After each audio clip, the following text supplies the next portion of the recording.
Good evening, అందరికీ నమస్కారం. Welcome to big news. ఈరోజు మన ముందున్న గెస్ట్ రోహిత్ నారా, ప్రతినిధి 2.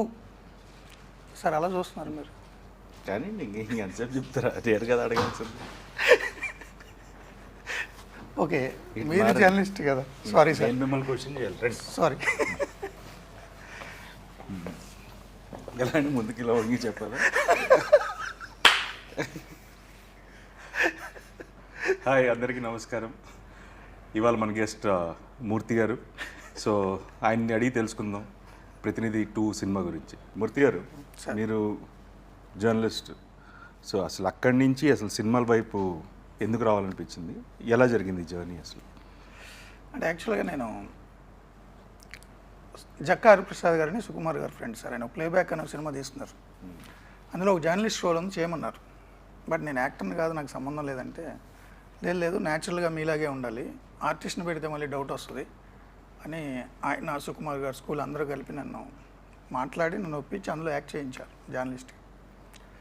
అప్పుడు ఇది పట్టింది, ఈ దురద. యాక్టింగ్ నుంచి డైరెక్ట్గా సినిమా తీసేయడానికి అలా అలవాటయ్యి అన్ని 24 క్రాఫ్ట్స్ అవన్నీ అబ్జర్వ్ చేసిన తర్వాత సో జర్నలిస్ట్ని హీరోగా పెట్టి సినిమా తీయాలనిపించింది. ఒకరోజు మీ పుట్టినరోజు నాడు 2 ఏళ్ల క్రితం కలిసాం మిమ్మల్ని. మీ సినిమాలు చాలా చూశాను నేను. నాకు మీ సినిమాలు ఇష్టం. మీ స్క్రిప్ట్ సెలెక్షన్ కానీ, మీ సెటిల్డ్ పర్ఫార్మెన్స్ కానీ, వాయిస్ కానీ. సో మీతో నేను ఒక 1-2 అవర్స్ మాట్లాడుకున్నాం మనం ఆ రోజు. అప్పుడు నాకు అనిపించింది, మిమ్మల్ని అబ్జర్వ్ చేశా.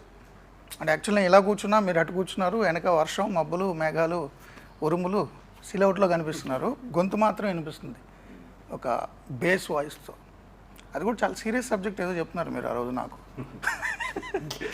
సో అనిపించింది, జర్నలిస్ట్ని హీరోగా పెట్టి సినిమా తీస్తే correct personality, correct voice, impact ఎక్కువ ఉంటుంది, జనాలకు రీచ్ అవుతుంది ఈ వాయిస్తో అనిపించి ఆ రోజు మీతో అన్నాను నేను, సార్ మిమ్మల్ని పెట్టి సినిమా తీస్తాను. మీరు చాలా సరదాగా అనుకుని వదిలేశారు. అంటే సినిమా తీస్తారంటే సరే ఎప్పుడో తీస్తారేమో అనుకున్నాను. 1 ఇయర్లో బౌండ్ స్క్రిప్ట్ తీసుకొస్తారనుకున్నాను. సో మీకు అది నచ్చి నన్ను డైరెక్ట్ చేయమండం, నమ్మడం నిజంగా థ్యాంక్స్ సార్. నా డ్రీమ్ 25న బిగ్ స్క్రీన్ మీద చూస్తున్నా. అంటే ఫస్ట్ టైం డైరెక్టర్కి, అసలు సినిమాతో ఎక్స్పీరియన్స్ లేనివాడికి కథ చెప్పిన తర్వాత మీరు నన్ను నమ్మి ఇంత పెద్ద ప్రాజెక్ట్ ఓకే చేశారంటే, కంబ్యాక్ మూవీ, నిజంగా చాలా థ్యాంక్స్. లేదండి, అంటే మీరు the way you wrote the script కానీ, ఎలా తీద్దాం అనుకుంటున్నారని చూపించిన విధానం కానీ, so I thought will do justice. And నేను చూసినప్పుడు I felt very happy that అంటే మీరు రాసిన కథ మీరే, I think you'll do better justice అనే ఫీలింగ్ ఉండేది. And you have done justice to this film. Thank you, నన్ను నమ్మినందుకు థ్యాంక్స్ సార్. మూర్తి గారు, మీరు ఫస్ట్ లుక్ రిలీజ్ చేసినప్పుడు Jan 25th వేశారు. మీరే కావాలని డిలే చేసి కరెక్ట్గా ఎలక్షన్స్ ముందు హైప్ కోసం అని చెప్పి డేట్ మార్చారని అందరూ అనుకుంటున్నారు. అలా అనుకుంటే బాగుంటుంది సార్. అదే అనుకుంటే నిజంగా చాలా బాగుంటుంది. నేను January 25 డేట్ వేసినప్పుడు నాకు తెలియలేదు ఇంత లోతు ఉంటుంది. సో మీ బర్త్డే కాబట్టి అకేషనల్గా ఫస్ట్ లుక్ పోస్టర్ రిలీజ్ చేసి ఆ డేట్ వేసాము.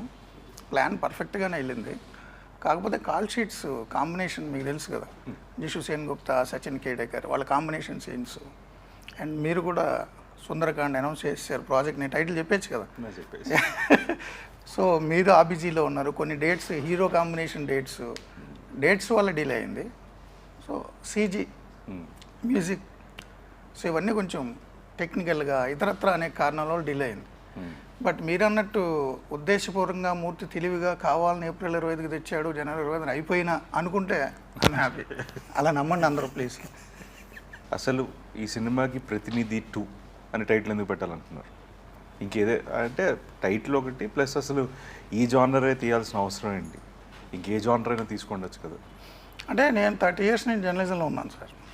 సో జర్నలిజం ద్వారా, సర్వీస్ త్రూ జర్నలిజం, అంటే సొసైటీకి జర్నలిజం ద్వారా కూడా ఏదైనా చేయొచ్చు అనే నాకున్న ఎక్స్పీరియన్స్లు, ఇతరుల నుంచి నేను చూసినవి. సో సమాజంలో జర్నలిస్ట్ రోల్ ఎంత కీలకమైన రోలు అనే దాని స్టోరీ తీసుకున్నాను కాబట్టి ఖచ్చితంగా జర్నలిస్ట్ అనగానే పాలిటిక్స్ చుట్టుపక్కల ఉండి తీరుతాయి. సో మామూలు cultural reporter, film reporter, sports reporter, specialization reporter అయితే ఓకే, ఆ ఫీల్డ్స్ ఉంటాయి. బట్ జనరల్గా ఉండే జర్నలిస్ట్కి చుట్టూ ఉండేది రాజకీయాలే కాబట్టి స్క్రిప్ట్ అలా ఉంది, పొలిటికల్ థ్రిల్లర్. సో అనుకోకుండా ప్రతినిధి 1లో కూడా జర్నలిస్టే, అనుకోకుండా ప్రతినిధి 1లో సీఎంని క్వశ్చన్ చేస్తాడు జర్నలిస్ట్. అంటే సీఎం కిడ్నాప్ చేసి సొసైటీని క్వశ్చన్ చేస్తాడు, సిస్టమ్ని క్వశ్చన్ చేస్తాడు. సో ఆ ఎలిమెంట్స్ అన్నీ అనుకోకుండానే వచ్చాయి. ఇప్పుడు ఏప్రిల్ 25 కూడా అనుకోకుండా వచ్చింది. ప్రతినిధి 1 10 ఏళ్ల క్రితం మీ సినిమా ఏప్రిల్ 25న రిలీజ్ అయింది. సో వేరే టైటిల్ అనుకున్నప్పుడు స్క్రిప్ట్లో మీరు కూడా ఇన్వాల్వ్ అయ్యారు. 2-3 months మనం కంటిన్యూస్ డిస్కస్ చేసాం, నేరుగా వచ్చి కూర్చుని లేదా ఫోన్లో వాట్సాప్లో. సో అప్పుడు మీ నుంచి కూడా వచ్చిన థాట్ ఇది. ఎందుకంటే అన్ని ఎలిమెంట్స్ ఉన్నాయి కదా, కొత్త టైటిల్ పెడితే మళ్ళీ దాన్ని రిజిస్టర్ చేయడానికి దాని టేక్ ఆఫ్కి టైం పడుతుంది, సేమ్ జానర్ అని ఎస్టాబ్లిష్ అవుతుందని అన్నారు. కాబట్టి ప్రతినిధి 1, ప్రతినిధి 2 తీసుకున్నాం అంతే. ఇప్పుడు ప్రతినిధి 1లో తీసుకుంటే ఎలిమెంట్స్ లైక్ డిమానిటైజేషన్, చిల్లర గురించి, ఇలా సిస్టమ్ని సొసైటీని క్వశ్చన్ చేసే విధంగా ఉన్నాయండి. ఇప్పుడు అలాంటివి ప్రతినిధి 2లో what elements will be the highlight అనుకుంటున్నారు? అంటే మీరు అన్నట్టు ప్రతినిధి 1లో డిమానిటైజేషన్ గురించి సార్, మోదీ గవర్నమెంట్ డిమానిటైజేషన్ చేయడానికంటే చాలా ఏళ్ల ముందే ఆ ఐడియా మీది. ప్రతినిధి 1 రైటర్, డైరెక్టర్ అండ్ సో ఎవరు ఊహకు కూడా రాలేదు. కరెన్సీ నోట్లు మొత్తం మార్చేయాలి, మార్చేస్తే దొంగ నోట్లు ముద్రణ ఆగుతుంది, తగ్గుతుంది, కనీసం మళ్ళీ కొత్తగా ముద్రించడానికి టైం పడుతుంది. అవన్నీ అప్పుడు ఆ సినిమాలోనే మీరు చెప్పారు, మీ ద్వారా చెప్పించారు. సో ఊహించలేదు ఎవరు, కానీ సొసైటీలో జరిగింది ఒక 7-8 ఏళ్ళ తర్వాత. సో ఇంపాక్ట్ ఉంటుంది, అంటే ఎక్కడో సీడ్ పడింది, ఐడియా పడుతుంది. సో ప్రతినిధి 2లో కూడా ప్రతినిధి 1లో అతని సిస్టమ్ బయట ఉండి సిస్టమ్ని క్వశ్చన్ చేస్తాడు. ప్రతినిధి 2లో సిస్టంలో ఉండి సిస్టమ్ని క్వశ్చన్ చేయడం కాదు, సిస్టమ్ని క్లీన్ చేస్తాడు. సో చాలా ఎలిమెంట్స్ ఉన్నాయి ఇందులో కూడా. సొసైటీ మీద ఇంపాక్ట్ ఉంటుందని నేను అనుకుంటున్నా. అది ఎంతవరకు ఉంటుంది, దాని ఇంటెన్సిటీ ఏంటి అనేది ఆడియన్స్ని బట్టి ఉంటుంది, తీసుకునే విధానం బట్టి ఉంటుంది. జనరల్గా మీరు బేసిక్గా సిస్టంలో కానీ you'll question through media. So how different it is, అంటే ఇప్పుడు మన థాట్ ప్రాసెస్ ఉంది కానీ ఇప్పుడు డైరెక్ట్గా రియల్ సిస్టంలో ఉండి మీరు క్వశ్చన్ చేశారు చాలా ఎలిమెంట్స్ గురించి, ఒక సిస్టంలో జరుగుతున్న రాంగ్ డూయింగ్స్ కానీ సిస్టంలో ఎవ్రీడే సినారియోస్లో. How different it is when you make it few elements you bring it into film? Yes sir, అంటే మీడియా ద్వారా క్వశ్చన్ చేయడం అంటే నేను ఏదైనా ఒక ఇష్యూ ఉందంటే దాన్ని రీసెర్చ్ చేసి, స్టడీ చేసి, లేదా ఇన్వెస్టిగేట్ చేసి అది ఎలక్టరేట్కి అంటే పబ్లిక్కి ప్రజెంట్ చేయడం అనేది నా చేతిలో ఉంది త్రూ టీవీ మీడియా. సో దాని మీద దాని కష్ట నష్టాలు, శ్రమ పడ్డాలు అన్నీ నేనే పడతా. నా చావు నేను చేస్తా ఏదో సమాధానం చెప్పడానికి. బట్ ఇది సినిమా ద్వారా చెప్పడం అంటే నాలో ఉన్న భావజాలాన్ని మీ ద్వారా వ్యక్తీకరింపజేయాలి. సో ఫస్ట్ నా ఐడియాని మీకు ట్రాన్స్లేట్ చేయాలి. సో దాన్ని మీరు ఓన్ చేసుకోవాలి, మీరు ఇన్వాల్వ్ అవ్వాలి, అండ్ ఆల్ డిపార్ట్మెంట్స్ ఇన్వాల్వ్ అవ్వాలి. నేను ఏం చెప్తున్నాను అనేది ప్రజలకి, మామూలుగా అయితే టీవీ కెమెరా ముందు నుంచి నేను 9 o'clock నేను చెప్పేస్తా, నేను చెప్దాం అనుకుని నేను చెప్తా, దాని రిపర్కషన్ నేను ఎదుర్కొంటా. ఆ కేసులు అవనివ్వండి, దెబ్బలు తిన్నాం అవనివ్వండి, పొగడ్తలు అవనివ్వండి, అవి మనం పట్టించుకోకపోయినా అవి జరుగుతుంటాయి. సో మొత్తం నా చావు నాదే, దానికి పురోహితుని కూడా నేనే. బట్ సినిమా అలా కాదు. సినిమా కొన్ని 100 మందిని ఇన్వాల్వ్ చేయాలి. ఐడియా మాత్రం నాది, దాన్ని ప్రజెంట్ చేసేది మీరు, అదర్ ఆర్టిస్టులు. దాన్ని అంత అందంగా చూపించేది డిఓపి నాని లాంటి వాళ్ళు. దానికి బ్యాక్గ్రౌండ్ మొత్తం అంతా కూడా ఆర్ట్. సో మ్యూజిక్, మామూలుగా టీవీలో నేను చెప్పేటప్పుడు నాకేం బ్యాక్గ్రౌండ్ బీజిఎం ఉండదు, నా వాయిసే. బట్ సినిమాకు ఒక బీజిఎం ఉండాలి, దానికి సాంగ్స్ ఉండాలి. సో చాలా ఎఫర్ట్, కొన్ని 100 మందితో పనిచేయాలి. అంటే నోరు మీది, మాట నాది. సో మనసు నాది కానీ ఆలోచన మీది. సో అట్లా చాలా ఇంటర్లింక్తో ఉంటుంది సినిమా. చాలా కష్టం అని నాకు అనిపించింది, తెలిసింది. అంటే లోతు తెలియలేదు ముందు దూకేసేటప్పుడు. బట్ లక్కీగా ప్రొడ్యూసర్స్, మీరు అందరూ ఫ్రెండ్స్ అవ్వడం వల్ల నేను చాలా ఈజీగానే ఈత కొట్టగలిగా. కొంచెం ఇబ్బంది ఉన్నా, బట్ స్విమ్మింగ్ పూల్లో ఈత కొట్టడం నేర్చుకుంటే చచ్చిపోడు కదా, పట్టుకుని లేపుతాడు కదా ట్రైనర్. అదే కృష్ణానదిలో అయితే ఏమైనా మింగేవాడో మునిగిపోతామో తెలియదు. సో నాకు స్విమ్మింగ్ పూల్లో ఈత నేర్చుకున్నట్టుగా అనిపించింది మీ అందరి సహకారంతో. సో బాగా చెప్పానని అనుకుంటున్నా. 25th చూద్దాం. ఓకే మీ టీమ్ హెల్ప్ ఇదంతా ఓకే అండి, బట్ మీ పరంగా మీరు ఎలాంటి రీసెర్చ్ చేశారు టు స్టోరీ టెల్లింగ్కి మీ మీ మీ వంతు మీరు ఏం చేశారంటే ఓకే బేసిక్గా మిగతా all are like they are like your support system, yes yes but original idea is yours. Correct. ఎలా ప్రజెంట్ చేయాలి కానీ ఏదైనా అది మీ ఐడియా. సో దానికి మీరు ఎలాంటి అంటే because like you are completely from a different Yes, sir. World, అవును. మీరు అసలు వేరే ప్రపంచం. సో మీరు దానికోసం మీరేం చేశారు? అంటే నాకు మీతో ఆ రోజు మీతో సినిమా చేస్తాను సార్ అని చెప్పి వెళ్ళిపోయిన దగ్గర నుంచి నేను స్టోరీ మీద వర్క్ చేశాను. డైరెక్టర్ అని నేను అనుకోలే, మీరు ప్రొడ్యూసర్స్ నన్ను డైరెక్ట్ చేయమన్న తర్వాత ఓకే, కానీ బట్ నేను స్క్రిప్ట్ మీద చాలా వర్క్ చేశాను, నేను చాలా రీసెర్చ్ చేశాను. హాలీవుడ్ మూవీస్ నుంచి మన తెలుగు మూవీస్ వరకు అసలు బేసిక్ స్క్రిప్ట్ ఏంటి, వన్ లైన్ ఆర్డర్ ఏంటి, ఒక ఐడియా జనరేట్ అయినప్పుడు అక్కడి నుంచి వన్ లైన్ ఆర్డర్కి ఎలాగ వస్తుంది, ఆ తర్వాత స్టోరీకి ఎలా మారుతుంది, అన్ని ఎలిమెంట్స్ ఎలా ఉంచాలి. సో డైలాగ్స్ దగ్గర వరకు కూడా నేను అన్ని మూవీస్ని అబ్జర్వ్ చేసి హాలీవుడ్ మూవీస్ని తెలుగు మూవీస్ వరకు అండ్ అనేక మంది డైరెక్టర్లు రైటర్ల ఇంటర్వ్యూలు చూసి బుక్స్ చదివి ప్రాపర్ సినిమా ఎలా ల్యాండ్ అవ్వాలి అనే దాన్ని 5-6 months వర్క్ చేశాను. దానికి అనుగుణంగా నేను మీ దగ్గరకు వచ్చి స్క్రిప్ట్ చెప్పాను. అప్పుడు మీరు మళ్ళీ చాలా కరెక్షన్స్ చెప్పారు. ఇంటర్వెల్ బ్యాంక్ ఎలా ఉండాలి, ఫస్ట్ 10 minutesలో ఒక షాకర్ ఉండాలి. సో ఈ డైనమిక్స్ ఉన్నాయి కదా, ఈ డైనమిక్స్ అన్ని స్టడీ చేసి దానికి అనుగుణంగా ప్రిపేర్ చేసి అండ్ లైటింగ్ ఎలా ఉండాలి, మూడ్ ఎలాగా ఎలివేట్ చేయాలి, వెనక సీనరీ ఎలా ఉండాలి. ఇప్పుడు suppose interrogation room, so interrogation రూమ్లో సబ్జెక్ట్ ఏంటి, ఆబ్జెక్ట్ ఏంటి, ఏ లైటింగ్ ఎలా చేయాలి, ఇవన్నీ కూడా స్టడీ చేశాను. కేఆర్ఆర్ స్కూల్ మన కె రాఘవేంద్రరావు గారు వీడియో లెసన్స్ పెట్టారు. ఆయన అసిస్టెంట్ డైరెక్టర్ నుంచి డైరెక్టర్ వరకు ఎలా చేయాలి అవి చూసా. అండ్ హాలీవుడ్ డైరెక్టర్లు వీడియో లెసన్స్ కూడా చూసా. ఒక 5-6 నెలలు రీసెర్చ్ చేసి మీ దగ్గరకు వచ్చేసారు. బట్ మంచి టీం దొరికింది కాబట్టి నాకు కెమెరా కానీ అది అదంతా సపోర్ట్ సిస్టమ్ అండి, but basic ideology it's the directors. Yeah so thought process directors మేమందరం ఏంటంటే ఒక ఇన్పుట్ ఇవ్వగలుగుతాం తప్ప it is end of the day it's your call. అదే but I think all that homework he's help. Homework చేశా, చాలా homework చేశా. అది కనపడుతుందండి. అంటే డెఫినెట్లీ ఇంట్రాగేషన్ సీన్స్లో కానీ like staging of the film Yes, sir. దాంట్లో ఇట్స్ డెఫినెట్లీ విజిబుల్. అంటే మీరు అబ్రాడ్లో యాక్టింగ్ అది నేర్చుకొచ్చారు. యాక్టింగే కాదు, మీరు కెమెరా లైటింగ్ వాటి మీద కూడా మీరు చదువుకుని వచ్చారు. సో ఇట్లాంటి ఎడ్యుకేటెడ్ ఆ పర్టికులర్ ఫీల్డ్లో అబ్రాడ్ నుంచి చదువుకున్న వ్యక్తులైన మీతో and senior Kiran Kumar Manne art senior and co director Subbarao గారు, సో చాలామంది సీనియర్లతో నేను పని మొదలుపెట్టా. నేనే మోస్ట్ జూనియర్ ఎవడరా అంటే ఈ ఫిల్మ్లో నేనే. అవును, యాక్చువల్గా సినిమా పరంగా నేనే జూనియర్ని, బట్ డైరెక్టర్ చేశాను.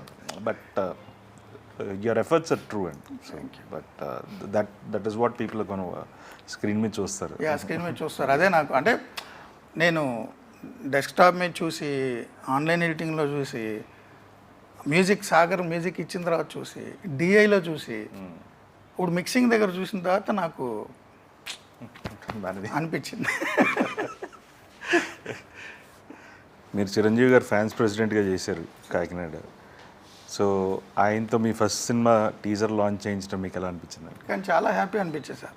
అంటే గోదావరి జిల్లాలో ఉన్న యువకులు అప్పుడు 90s ఆ టైంలో చొక్కాలు చెప్పుకుని సినిమాకి బ్యానర్లు కట్టి పోస్టర్లు అతికిచ్చి, గోదావరి జిల్లాలే కాదండి, అంటే అక్కడ ఇంకా చాలా ఎక్కువ ఇంపాక్ట్ ఉంటుంది. మా తిరుపతిలో కూడా ఎక్కువ. మీరు కూడా అదే అనుకోండి, చిరంజీవి ఫ్యాన్. సో చిరంజీవి గారి సినిమాలకి బ్యానర్లు కట్టి పోస్టర్లు అతికిచ్చి 100 రోజుల పండగకి బైకులు అమ్ముకొని ఇంకా చాలా చేస్తారు కదా ఫ్యాన్స్. అట్లా చేసినప్పటి నుంచే సినిమాకి సంబంధించి ఉంది మైండ్లో బాడీలో సినిమా అనేది ఒకటి ఉంది. బట్ అప్పుడు చదువుకున్న దాని పరంగా జర్నలిజం టీవీకి వెళ్ళిపోయా. బట్ బిగ్ స్క్రీన్ అనేది ఎప్పటికీ రాత్రిపూట చాలా సినిమాలు వస్తాయి కళ్ళలో సినిమాకి సంబంధించి. సో అలాంటిది ఆ సినిమా మీ ద్వారా, నా ఫ్రెండ్స్ ద్వారా, అందరి ద్వారా ఆ తెర మీద నిజం అవుతున్న మొదటి సినిమాకి ఆయన టీజర్ లాంచ్ చేయడం మెగాస్టార్ గారు, అది నిజంగా చాలా హ్యాపీ. చాలా హ్యాపీ అనిపి నా ఫ్రెండ్స్ చాలామంది, అంటే మేమందరూ కలిసి ఫ్యాన్స్గా ఉన్నప్పుడు ఫ్యాన్స్ అసోసియేషన్లో వాళ్ళు ఇప్పుడు కూడా అరే గూస్ బంప్స్ మూమెంట్ రా, నువ్వు బాస్తో టీజర్ లాంచావు, నీ సినిమా టీజర్ లాంచ్ చేయించావు అంట. నా school mates fans association friends WhatsApp గ్రూప్లు ఉంటాయి కదా, సో వాళ్ళు నన్ను మినీ మెగాస్టార్గా చూస్తారు. నేను మెగాస్టార్తో టీజర్ లాంచ్ చేయించాను, అది మంచి ఫ్యాన్ మూమెంట్ అది. రైట్. బట్ అనుకోకుండా మా హీరో కూడా చిరంజీవి అంటే ఇష్టం. ఎనీ తెలుగు సినిమాలో he is like undisputedly one of the Chiranjeevi garu అంటే ఇష్టపడిన వాళ్ళు ఎవరు ఉంటారు అనుకోండి. బిగ్గెస్ట్ స్టార్ అండ్ ఆయన యాక్టింగ్ వైజ్ కానీ everything. So even first time comedy timing అది మీవి కూడా నాకు అలా అప్పుడప్పుడు అనిపిస్తుంటాయి, కొన్ని కామెడీ టైమింగ్ పడుతుంటుంది, బాస్ కనిపిస్తుందిరా. ఆయన the way he received us also is like very pleasant and true. ఇప్పుడు సినిమా అనేది జనరల్గా ఇట్స్ మీన్స్ ఆఫ్ ఎంటర్టైన్మెంట్ అండి. అంటే ఎంతవరకు సినిమాల్లో మనం చెప్పే సోషల్ ఇష్యూస్ కానీ సోషల్ రిలేటెడ్ ఐడియాలజీ కానీ ఎంతవరకు జనాల్లో రిఫ్లెక్ట్ అవుతుంది, how much it will create an impact? అంటే సార్ మొత్తం ఏదో సినిమా ఏదో ప్రపంచాన్ని మార్చేస్తుందని అనడం ఎంత అబద్ధమో, సినిమా ఇంపాక్ట్ ఏమి ఉండదు అనుకోవడం కూడా అంతే అబద్ధం. చాలామంది అంటే సినిమా అనేది ఒక మీడియంగా చూస్తే అంతకుముందు అందుబాటులో లేనప్పుడు, సినిమా అందుబాటులో లేనప్పుడు కానీ, ఇంత విస్తృతంగా అందుబాటులో లేనప్పుడు కానీ పుస్తకం అనేది చాలా ఇంపాక్ట్ చూపించేది ప్రజల మెదడుల్లో. చాలామంది యువకులు పుస్తకాలు చదివి చాలా ఇన్ఫ్లుయెన్స్ గురైన వాళ్ళు ఉన్నారు. ఆ పుస్తకాల ద్వారా ప్రభావితమై నేను డాక్టర్ని అవ్వాలి, నేను ఇంజనీర్ని అవ్వాలి, లేదా సో అండ్ సో నేను క్రికెటర్ని అవ్వాలి. కొంతమంది ఆటోబయోగ్రఫీస్ చదివి ఇన్ఫ్లుయెన్స్కి గురయ్యి దానికి రీచ్ అయిన వాళ్ళు చాలామంది ఉన్నారు. అంటే ఒక సిరా చుక్క 1000 మెదడుల్ని కదిలిస్తుంది. సో పుస్తకం అంత వాల్యూ ఉంది. ఇప్పుడు దానికి ఎక్స్టెండెడ్ మీడియం సినిమా అనేది కానీ టీవీ కానీ, సో దీని ఇంపాక్ట్ ఉంటుంది. బట్ ఇది జీవితాలు మార్చేస్తుంది అంటే మార్చకపోవచ్చు. బట్ సినిమాయే జీవితంగా మారిపోయిన వాళ్ళు చాలామంది ఉన్నారు. సినిమాలు చూసి పెద్ద పెద్ద కెరీర్లు వదిలేసుకుని అమెరికాలో కెరీర్లు వచ్చేసి ఇక డైరెక్టర్లు ఉన్నారు, ఎంతమంది లేరు. వాళ్ళ నరనరాల్లో సినిమా ఉంది. సో సొసైటీలో ఇంపాక్ట్ అంటారా, కొంతవరకు ఉండొచ్చు. అంటే కొన్ని సినిమాలు చూసి ఆదర్శ వివాహాలు చేసిన వాళ్ళు నాకు చాలామంది తెలుసు. సినిమాలు చూసి ఆదర్శ వివాహాలు చేసుకున్నారు, కులాంతర వివాహాలు చేసుకున్న వాళ్ళు ఉన్నారు. సినిమాలు చూసి చాలామంది కళాకారులుగా మారిన వాళ్ళు ఉన్నారు. బట్ మనం ఇచ్చే మెసేజ్ ఓరియంటెడ్ పని కట్టుకుని మెసేజ్ ఇస్తానరా అంటే ఎక్కదు. అండర్ కరెంట్గా కనుక మెసేజ్ ఉంటే వాళ్ళు ఒక వయసులో ఉంటే దాని ఇంపాక్ట్ ఉంటుంది. వయసు అయిపోయిన వాళ్ళు ఇప్పుడు సినిమా చూసి నేను కొత్తగా ఏదో అవుతాను, నేను భగత్ సింగ్ని అవుతాను అంటే అవడు కదా. సో కాలేజ్ డేస్లో కొంచెం యంగ్ ఏజ్లో ఉన్న వాళ్ళకి నచ్చిన మీడియం ద్వారా మెసేజ్ ఉంటే ఇంపాక్ట్ ఉండొచ్చు. ప్రపంచాన్ని మార్చేయకపోవచ్చు కానీ కొంతమంది మీదనే ఇన్ఫ్లుయెన్స్ చూపించవచ్చు. రైట్. అంటే చిరంజీవి గారి సినిమాలు చూసే కదా మన సినిమాకి వచ్చాం. లేదంటే నా ఉద్యోగం బాగానే ఉంది, 1 లక్షల జీతం, వ్యవస్థ అంతా బాగానే ఉంది. బట్ ఆ ఇంపాక్ట్ ఉంది ఎప్పటి నుంచో. సినిమా అనేది ఒక ఇంపాక్ట్ మనుషుల మీద ఉంటుంది. అదే లేదు, మన ఎలాంటి ఎలిమెంట్స్ చెప్పినా సరే we need to package it correct sir for the audience to enjoy. Yes correct. So that is more important. అంటే వాళ్ళ ఇంటలెక్ట్ వాళ్ళు ఏ ప్లేన్లో ఉన్నారనే దాన్ని బట్టి దాని ఇంపాక్ట్ ఉండొచ్చు. సినిమా బాగు చేసేస్తుందో లేదో నాకు తెలియదు కానీ చెడగొడుతుందా అంటే కొంతమందిని చెడగొట్టచ్చు. ఎందుకంటే ఒక పర్టికులర్ సినిమాలు ఒక పర్టికులర్ మోడస్ ఆపరండిలో దొంగతనాలు చేశానని చెప్పి పోలీసుల దగ్గర దొరికిన వాళ్ళు చాలామంది నేను మీడియాలో నేనే చూశాను. ఆ సినిమాలో వాడు ఎలా దొంగతనం చేశాడు అలా నేను చేశాను అంటాడు వాడు వచ్చి. సో అలాంటివి ఉండొచ్చు. But even lots of things అంటే చాలా ఇన్వెన్షన్స్ కూడా సినిమా అనేది ట్రూ ఇన్స్పైర్ చేస్తుంది. Yes correct. సైఫై మూవీలు ఎన్నో. అవును. టీజర్లో ఎండ్లో ఒక ఓటు గురించి ఒక డైలాగ్ ఉంది. Yes sir. సో మన సిస్టంలో ఓట్ అనేది ఎంత ఇంపార్టెంట్ అంటారు, అండ్ దాని గురించి మీరేమని చెప్పారు? అంటే మీరు చెప్పిన డైలాగ్లోనే ఉంటుంది. యుక్త వయసు రాగానే మొటిములు వచ్చేసినట్టు ఓటక్కు వచ్చేసింది అనుకుంటున్నారు జనాలు. దానికోసం ఎంతమంది చచ్చిపోయారు, ఎన్ని పోరాటాలు చేశారు, ఎన్ని త్యాగాలు చేశారో వాళ్ళకి అర్థం కాదని. నిజంగానే టెరనీలో ఉన్నప్పుడు ఓ డిక్టోరియల్ పాలనలో ఉన్న ప్రజలకు తెలుస్తుంది ఓటు విలువ ఏంటనేది. మన వాళ్ళకి తెలియకపోవచ్చు. ఆ ఓటు హక్కు సాధించడం కోసం కొన్ని కొన్ని తరాలు ప్రాణాలు కోల్పోయాయి, కొన్ని తరాలు త్యాగాలు చేయాల్సి వచ్చింది అనేక దేశాల్లో. ఇంత మోడర్న్ నేషన్, అత్యంత అభివృద్ధి చెందిన అమెరికా అని చెప్తాం. అమెరికాలో ఉమెన్కి ఓటు రావడానికి చాలా దశాబ్దాలు పట్టింది. అమెరికాలో ఇప్పటివరకు ఉమెన్ ప్రెసిడెంట్ కాలేదు. బట్ మన దేశంలో ఇందిరాగాంధీ ఎప్పుడో ప్రధాని అయ్యారు, పక్కన పాకిస్తాన్లో ఎప్పుడో ప్రధాని అయ్యారు, బెంజీర్ భుట్టో వాళ్ళు, ఆ పక్కన సిరిమావ బండారు నాయక్ శ్రీలంకలో ఎప్పుడో ప్రధాని అయ్యారు. సో అంటే ఓటు హక్కు అనేది మన బ్రిటిష్ వాళ్ళు మన పాలించినప్పుడు, మనం పాలించుకోవాలి, స్వయం పాలన, సెల్ఫ్ రెస్పెక్ట్ అని వచ్చినప్పుడు ఓటు అనే విలువ తెలుస్తుంది. ఒక నియంత కనుక మనని చావచంపేసి ఇష్టారాజ్యంగా పాలించేస్తుంటే, సో మన ఓటును కూడా ఆడేసేసుకుని ఇష్టారాజ్యంగా మ్యానిపులేట్ చేసేసినప్పుడు ఊపిరి ఆడదు ప్రజలకి. నేను ఎన్నుకున్నవాడు అక్కడ కూర్చోవాలరా, దానికి ఒక హక్కు నీకుంది, అంబేద్కర్ ఇచ్చింది, రాజ్యాంగం ఇచ్చింది, అంబేద్కర్ ఇచ్చాడు. సో నువ్వు డిసైడ్ చేయాలి నిన్ను ఎవడు పాలించాలి. నాకు రాజకీయం ఎందుకు లేరా అనుకుని వదిలేస్తే రాజకీయానికి మాత్రం నువ్వు కావాలి. సో 24 hours నువ్వు బతికినన్ని రోజులు పొలిటికల్ సిస్టంలోనే నువ్వు బతకాలి. పార్టీలు వేరేనా అయ్యి ఉండొచ్చు, నువ్వేమీ రాబిన్సన్ క్రూసోవ్ కాదు, అడవుల్లో నాకు నచ్చిన నేను బతుకుతానడానికి. నువ్వు ఈ దేశంలో బతకాలి, ఈ దేశం law of the land follow అవ్వాలి, ఆ రూల్స్ అండ్ రెగ్యులేషన్స్ ఫాలో అవ్వాలి, ఈ వ్యవస్థ ఇచ్చిన చదువే నువ్వు తీసుకోవాలి, ఈ వ్యవస్థ ఇచ్చిన వైద్యం తీసుకోవాలి.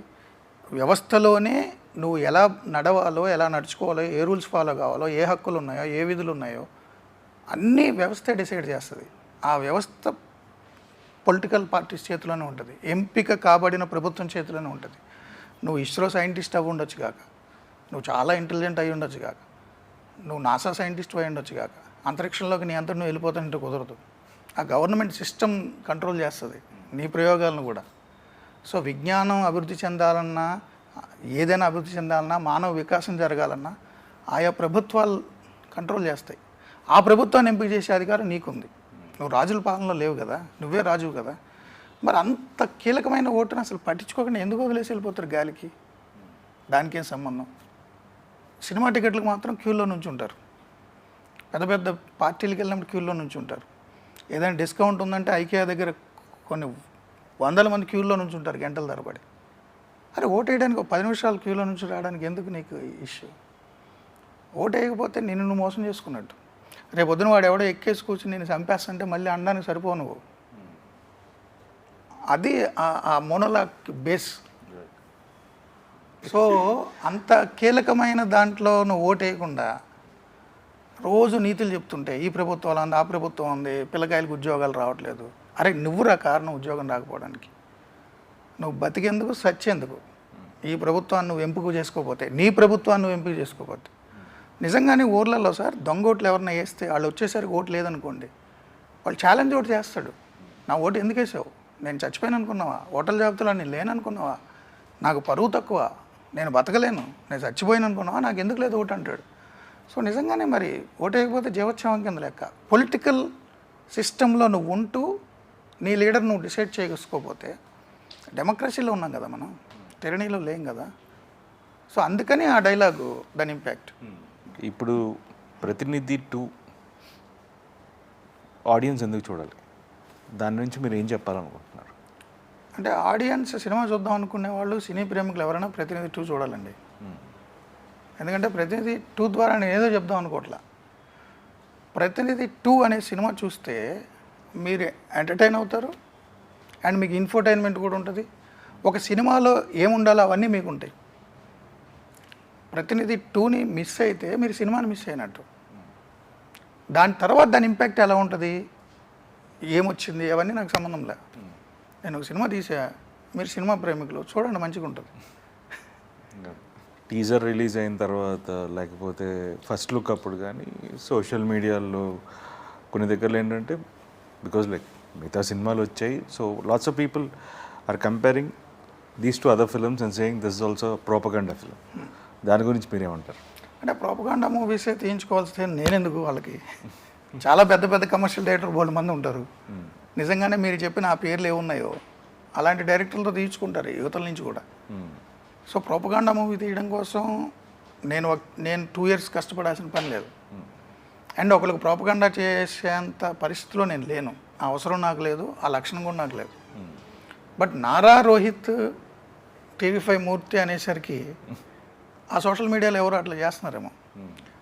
మనది ప్రోపగండా మూవీ కాదు, పొలిటికల్ థ్రిల్లర్. ఈ జానరే సెపరేట్.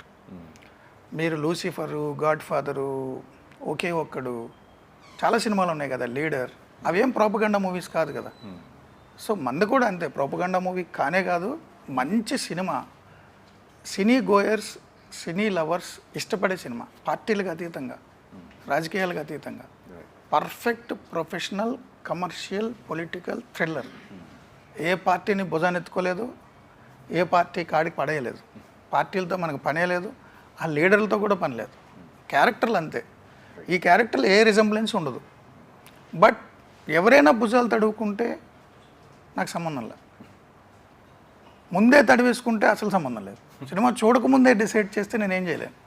సినిమా చూసిన తర్వాత కూడా ఆ ఫీలింగ్స్ రావు. మంచి సినిమా తీసేయడానికి ఉంటారు అంతే. ఇప్పుడు ప్రతినిధి 2 తీశారు, ఫ్యూచర్లో మీరు చేసే సినిమాలు కూడా ఇదే జానర్ మీద మీ ప్రొఫెషన్కి సంబంధించి ఉంటాయా, లేకపోతే చిరంజీవి గారి ఫ్యాన్ లాగా వేరే మల్టిపుల్ జానర్స్ ఏమైనా ట్రై చేస్తారు కమర్షియల్ సినిమాలు? అంటే సార్, ఆ వర్షం కురిసిన రాత్రి మీ పుట్టినరోజు నాడు ఆ సిలౌట్ షాట్లో మీరు మాట్లాడిన కంటెంట్ సీరియస్ కంటెంట్. మీ ఆ సిలౌట్లో ఆ ఉరుములు మెరుపుల మధ్యలో సొసైటీ గురించి మీరు మాట్లాడారు. అప్పుడు నాకు వచ్చిన స్పార్క్లో మీ ప్రతినిధి అయ్యి చూసా. నాలో నేనే నా సోలో లాంటి సినిమాకి సంబంధించిన టాపిక్ మాట్లాడితే అప్పుడే నేను పాటలు తీసేవాడిని, లవ్ సాంగ్. లేదు, ఇప్పుడు సుందరకాండ వచ్చింది మీది, ఆ డైలాగ్ అద్భుతంగా ఉంది. మణిరత్నం గీతాంజలి, సిద్ధు బొమ్మరిల్లు, ఏం మాయ చేసావే, గౌతమ్, ఇవన్నీ గురించి చెప్పారు కదా, పవన్ కళ్యాణ్ గారి ఖుషి. సో ఈ టీజర్ నేను అప్పుడు చూసుంటే నేను కూడా లవ్ సినిమాకి వచ్చేవాడిని, ఈ జానర్కి. సో పర్టికులర్గా జర్నలిజం పొలిటికల్ తీయాలని ఏం లేదు, అన్ని జానర్లు ఉంటాయి. చిరంజీవి గారి ఫ్యాన్ కాబట్టి ఆ comedy timing, love, dance numbers అన్నీ ఉండే జానర్లు తీస్తే, ఒకే జానర్ తీస్తే అది సినిమా నాకు అనిపించింది. ఎప్పుడు ఒకే జానర్ ఫిక్స్ అవ్వకూడదు. బట్ ఆ వర్షం కురిసిన రాత్రి మీరు మాట్లాడిన టాపిక్ కాబట్టి ఇది పొలిటికల్గా థ్రిల్లర్గా వచ్చింది. సుందరకాండ చూసిన తర్వాత నా ఒపీనియన్ మారి మీ మీద కూడా, మీతో కూడా నేను లవ్ సినిమా తీస్తానేమో. ఓకే మూర్తి గారు, 25th రిలీజ్ అవుతుంది. సో మీరు ఆడియన్స్కి ఏం చెప్పాలనుకుంటున్నారు? 25th చూసిన ఆడియన్స్ నాకేం చెప్తారని ఎదురు చూస్తున్నా. నేను చెప్పాల్సిన సినిమాలో చెప్పేశా, సో ఆడియన్స్ చూసి చెప్తారని చూస్తున్నా. సో లెట్స్ సీ 25th ఎలా ఉండబోతుందో. అండ్ థ్యాంక్ యూ మూర్తి గారు. And thank you. చూస్తూనే ఉండండి సార్. నేను అదే అలవాటు పడ్డ ప్రాణం కదా, కంక్లూజన్ నేను నన్ను చెప్పనే ఉంది సార్. సార్ కానీ సార్ కంక్లూజన్ చెప్పే ముందు ఒక క్వశ్చన్ అడగాలి, మళ్ళీ నాలో జర్నలిస్ట్ వచ్చేసాడు కాబట్టి. సరే, ప్రతినిధి 2 చేశారు, నన్ను అడిగారు మీరు ఆ జానర్, ఈ జానరే చేస్తారు, ఇంకే జానర్ చేయరా అని. ఈ సినిమాలో కూడా మీరు ఇష్టపడే లవ్ సాంగ్ పెట్టాను కదా సార్. నేను పెట్టారు, నేను ఇష్టపడేది కాదండి, కథ అదే అంటే మీరు సోలో లాంటి జానర్ ఎంతో కొంత నేను పెట్టాను. మీ సుందరకాండ అంత కాకపోవచ్చు. ఏంటి సుందరకాండ అసలు ఎట్లా ఈ సబ్జెక్టు? నాకైతే చాలా బాగుంది అది teaser. It's new age love story అండి. ఒక మంచి కాన్సెప్ట్ తీసుకున్నాం. So Venkatesh Nimalpudi is a director and it's done, it's gonna be మంచి చాలా మంచి పెన్ నాకు అనిపించింది. వెంకీది చాలా బాగా రాశాడు. ఒక మంచి ఫ్యామిలీ ఎంటర్టైనింగ్ ఫిల్మ్ అవుతుంది అది. సో అంటే రోహిత్ గారికి ఒక ఫిమేల్ ఫ్యాన్ బేస్ ఉంది, మీ సోలో బాను అవన్నీ చూసిన. సో వాళ్ళు సాటిస్ఫై అవుతారు మళ్ళీ సుందరకాండ్ ద్వారా. హోప్ సో అండి. ఐ థింక్ అంటే but it will definitely be a very good family మీ ఎంటర్టైన్మెంట్. బేస్ ఏదైతే ఉందో వాళ్ళు నన్ను తిట్టుకోకూడదని నేను ఆ ఎలిమెంట్ కూడా టచ్ చేశాను. నా బేస్ అదేం లేదండి. I try different genre. చాలా చేశారు మీరు, అసురా చేశారు, ప్రతినిధి చేశారు. సో ఇప్పుడు నెక్స్ట్ కూడా అంతే అండి. ఆఫ్టర్ సుందరకాండ ఇంకో ఫిలిం ఒకటి పీరియడ్ డ్రామా చేస్తున్నాం వర్ధన్ అనే డైరెక్టర్తో. సో ఈవెన్ దట్ అది స్టార్ట్ అవుతుంది. So it's like multiple genres అండి. ఒక పర్టికులర్ ఇది జానర్ అనేది అయితే ఏం ఫిక్స్ అవ్వలేదండి. కథ బాగుంటే చేస్తాను. అంటే మీకున్న టైటిలే అది కదా, స్క్రిప్ట్ మాస్టర్ అని. మంచి స్క్రిప్ట్లు సెలెక్ట్ చేసుకుంటారని. గాడ్స్ గ్రేస్ మంచి స్క్రిప్ట్స్ వచ్చాయి. సార్ మీ జర్నీ గ్యాప్ లేకుండా 2 ఏళ్ళు అనుకున్నారు, కరోనా వచ్చింది కాబట్టి ఎక్స్టెండ్ అయింది అన్నారు. గ్యాప్ లేకుండా కంటిన్యూస్ సంవత్సరానికి 2-3 సినిమాలు వస్తాయని అనుకున్నాను, ఎందుకంటే మీ లైన్ అప్ అలా ఉన్నాయి. 2 ఫిల్మ్స్ అయితే కన్ఫర్మ్ అండి, అంటే ఇక్కడి నుంచే, but want give quality films అండి. గ్రేట్. సో ఏదో చేసే అంతకుముందు మధ్యలో I was not satisfied with what I did. So ఈసారి నుంచి కొంచెం ఒళ్ళు దగ్గర పెట్టుకొని మంచి కథలు ఎంచుకుంటున్నాను. Yes sir, thank you so much. Thank you so much. So చూడండి ప్రతినిధి 2.